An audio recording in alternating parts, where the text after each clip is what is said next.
بسم الله الرحمن الرحيم فلما فصل طالوت بالجنود قال إن الله مبتليكم بنهر فمن شرب منه فليس مني ومن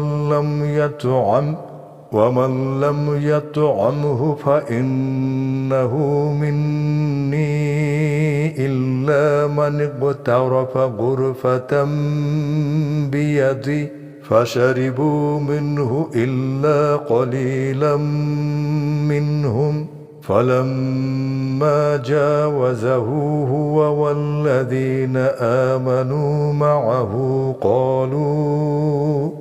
قالوا لا طاقة لنا اليوم بجالوت وجنوده كم من فئة قليلة غلبت فئة كثيرة بإذن الله والله مع الصابرين।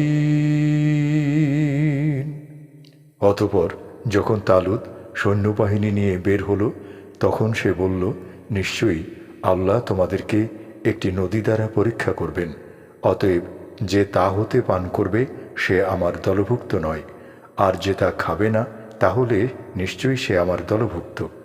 তবে যে তার হাত দিয়ে এক আজলা পরিমাণ খাবে সে ছাড়া, কিন্তু তাদের মধ্য থেকে স্বল্প সংখ্যক ছাড়া তা থেকে তারা পান করল। অতঃপর যখন সে ও তার সাথী মুমিনগণ তা অতিক্রম করল, তারা বলল, আজ আমাদের জালুত ও তার সৈন্যবাহিনীর সাথে লড়াই করার ক্ষমতা নেই। যারা দৃঢ় ধারণা রাখত যে তারা আল্লাহর সাথে মিলিত হবে, তারা বলল, কত ছোট দল আল্লাহর হুকুমে বড় দলকে পরাজিত করেছে, আর আল্লাহ ধৈর্যশীলদের সাথে আছেন। ولما برزوا لجالوت وجنوده قالوا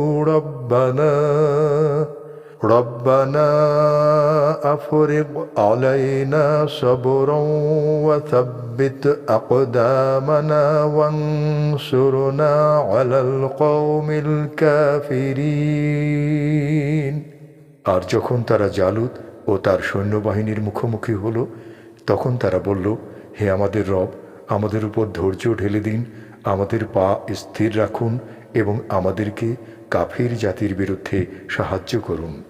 ফাহাযামুহুম বিইذনিল্লাহ وقتل داود جالوت وآتاه الله الملك والحكمة وعلمه مما يشاء ولولا دفع الله الناس بعضهم ببعض لفسدت الأرض ولكن الله ذو فضل على العالمين।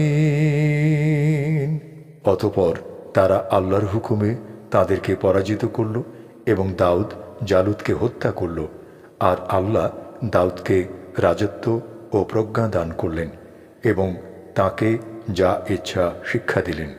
আর আল্লাহ যদি মানুষের কতককে কতকের দ্বারা প্রতিহত না করতেন তবে অবশ্যই জমিন ফাসাদপূর্ণ হয়ে যেত, কিন্তু আল্লাহ বিশ্ববাসীর উপর অনুগ্রহশীল।